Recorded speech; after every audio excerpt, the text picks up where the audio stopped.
ये एक बड़े शहर का मशहूर सहारा हॉस्पिटल है, जहाँ दिन भर मरीजों का तांता लगा रहता है। लेकिन जैसे ही घड़ी में रात के 12 बजते हैं, यहाँ पर अफरा तफरी मच जाती है। जल्दी चलो यहाँ से, रात के 12 बज गए हैं। हम यहाँ से क्यों जा रहे हैं? पूछो मत, बस यहाँ से चलो। फिर सारे मरीज और डॉक्टर हॉस्पिटल के हॉल को खाली करके चले जाते हैं। फिर एक दिन की बात है, करण और उसकी पत्नी रूबी गांव से अपनी कार से शहर में जा रहे थे। तभी अचानक रास्ते में तेज आंधी और तूफान आने लगता है। तभी कार में बैठी रूबी करण से कहती है, आराम से गाड़ी चलाइए, आगे कुछ दिखाई नहीं दे रहा, मौसम बहुत खराब है। मैं क्या पहली बार गाड़ी चला रहा हूँ जो मुझे बता रही हो? मैं तो कह रही थी कि रास्ता ठीक नहीं है, इसीलिए संभाल कर चलाइए। हाँ, अब तुम मुझे बताओगी कि गाड़ी कैसे चलानी है। करण का रूबी से बहस करने में ध्यान बढ़ जाता है और गाड़ी का संतुलन बिगड़ गया और गाड़ी सीधा जाती है। रूबी ने सीट बेल्ट न बांधने के कारण उसके सर में चोट लग जाती है। रूबी तुम ठीक तो हो? अरे तुम्हें तो बहुत चोट लग गई, खून भी निकल रहा है। सब मेरी गलती है, मुझे तुम्हारी बात माननी चाहिए थी। रूबी तुम फिक्र मत करो, तुम्हें कुछ नहीं होगा। करण ने रूबी को गोद में उठाया और अस्पताल की तलाश में चल पड़ा। करण और रूबी के लिए यह इलाका एकदम नया था। उन्हें अस्पताल के बारे में कुछ भी पता नहीं था। चलते चलते करण ने एक अस्पताल देखा। रूबी देखो, हमें अस्पताल मिल गया, अब तुम ठीक हो जाओगी। करण अस्पताल के अंदर गया और रूबी को वहीं अस्पताल में भर्ती करा दिया। जैसे ही रात के 12 बजे, तभी होश आने पर रूबी रात में बिना किसी को बताए मुर्दा घर की तरफ निकल पड़ी। जब करण की आंख खुली, रूबी कहाँ चली गई? करण रूबी को ढूंढते हुए मुर्दा घर की तरफ पहुंच जाता है, तो वहाँ रूबी को इस हालत में देखकर कहता है, यहाँ क्या कर रही हो?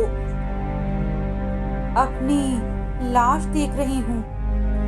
तभी देखते ही देखते रूबी भयानक चुड़ैल के रूप में बदल जाती है और जब सुबह होते ही अस्पताल का पूरा स्टाफ मुर्दा घर पहुंचकर देखता है कि करण और रूबी की लाश फर्श पर पड़ी हुई है।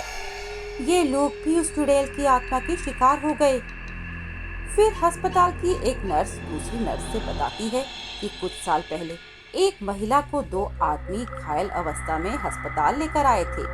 रात में डॉक्टर न होने के कारण वह मर जाती है। तब से वे औरत की आत्मा चुड़ैल बनकर हम सबको मार रही है।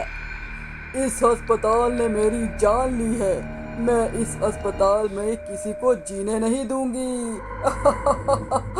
यही मेरा इंतकाम है। उसी दिन से अस्पताल में रात 12 बजे जो आता, उसे वह चुड़ैल तड़पा तड़पा कर मार डालती है।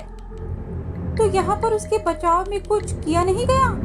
हमारा भी नंबर आ सकता है क्या? हाँ, तुम सही कह रही हो। फिर पूरा अस्पताल प्रशासन एक अघोरी बाबा को बुलाकर लाता है और अस्पताल में यज्ञ और चुड़ैल की आत्मा से छुटकारा पाने के लिए अघोरी बाबा उस चुड़ैल को अपने मंत्रों से वहाँ बुलाते हैं। तुम क्यों मासूम लोगों की जान ले रही हो?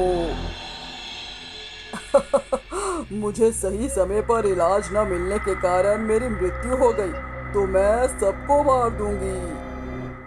अगर तुम्हें सही समय पर इलाज नहीं मिल पाया, तो अब डॉक्टर या नर्स और मरीजों की जान क्यों ले रही हो? चली जाओ यहाँ से। इतना कहते ही अघोरी बाबा अपने थैले में से भस्म निकालते हैं और चुड़ैल के ऊपर फेंक देते हैं। उसके बाद चुड़ैल जलने लगती है और कहती है, बचाओ बचाओ, धोखा, तुम लोगों ने मेरे साथ धोखा किया, मैं किसी को नहीं छोड़ूंगी। इतना कहते ही चुड़ैल जलकर खाक हो जाती है। चुड़ैल के जलने के बाद चुड़ैल को मुक्ति मिल जाती है और उसके बाद उस अस्पताल में कोई भी अप्रिय घटना नहीं घटती और अस्पताल बिल्कुल सही ढंग से चलने लगता।